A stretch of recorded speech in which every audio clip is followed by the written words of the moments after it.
आइए देखते हैं क्लास 11th का आईएससी का मैथ का प्रश्नावली 2.2 का 2.2 का प्रश्नावली 2.2 का फर्स्ट क्वेश्चन देखते हैं।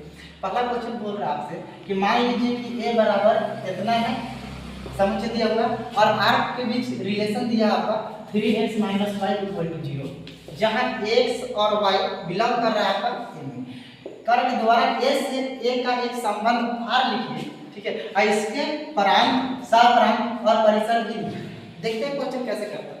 क्वेश्चन कह रहा है कि a बराबर 1 2 3 डॉट डॉट 14 तक है, मतलब बोला कि a का मान है आपका 1 2 3 4 14 तक। फिर से करेंगे a से ही संबंध बनाएंगे, तो a का फिर से हम संबंध ले लेते हैं 1 2 3 4 5 6 14, ठीक है। उसके बाद कह रहा है आपको कि संबंध जो लिखिए 3x - y के साथ लिखिए, तो 3x - y आपका मेन क्वेश्चन हो गया। अब यहाँ पर अगर 1 के साथ संबंध बनाना चाहते हैं तो 1 किसके साथ संबंध बनाएगा, तो x के मान अगर 1 लेते हैं तो यहाँ पर x रखते हैं तो 3 का नाम 3 माइनस y उधर भेज दीजिएगा तो माइनस का प्लस, इसलिए y बराबर कितना आएगा 3, मतलब 1 जो संबंध बन रहा है 3 से बन रहा है। उसी प्रकार से अगर x के मान अगर 2 रखेंगे तो यहाँ पे 2 रखिएगा तो x की जगह पर 3 में 6 और माइनस में y है तो उधर चला जाएगा प्लस में y, इसलिए x बराबर 6 हो जाएगा, मतलब 2 जो है 6 के साथ संबंध बनाएगा।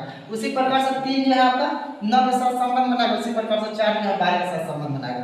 अब इसका क्वेश्चन कहता है कि इसका प्रांत लिखिए और परिसर, सह-प्रांत और परिसर लिखिए। तो प्रांत का मतलब होता है कि एक अवयव जिनका प्रतिबिंब b में प्राप्त हो, मतलब a का अवयव a में प्रतिबिंब अगर प्राप्त होता है तो उसको हम लोग कहते हैं प्रांत।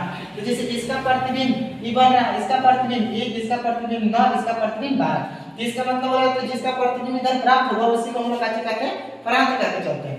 और देखिए सह-प्रांत मतलब होता है, सह-प्रांत का मतलब होता है कि b में जितने भी अवयव, मतलब इधर वाले जो है जितने भी अवयव हैं सभी अवयवों को मिल जाएंगे तो उसको हम लोग कहते हैं सह-प्रांत कहते हैं। और परिसर का मतलब होता है कि b के वे अवयव, मतलब ये इधर वाले के जितना भी है उसका पूर्व प्रतिबिंब अगर उधर मिलता है तो सभी अवयव हम लोग कहते हैं परिसर कहते हैं। जैसे 3 का पूर्व प्रतिबिंब 1 मिल रहा है, 6 का पूर्व प्रतिबिंब 2 और 9 का प्रतिबिंब 3 मिल रहा है। इसी प्रकार से इस प्रकार से इसका चाहिए, इसका पूर्व प्रतिबिंब उधर मिल रहा है में, इसलिए इसका परिसर जो हो जाएगा 3 6 9 और 12 हो जाएगा। इस प्रकार से आपका आंसर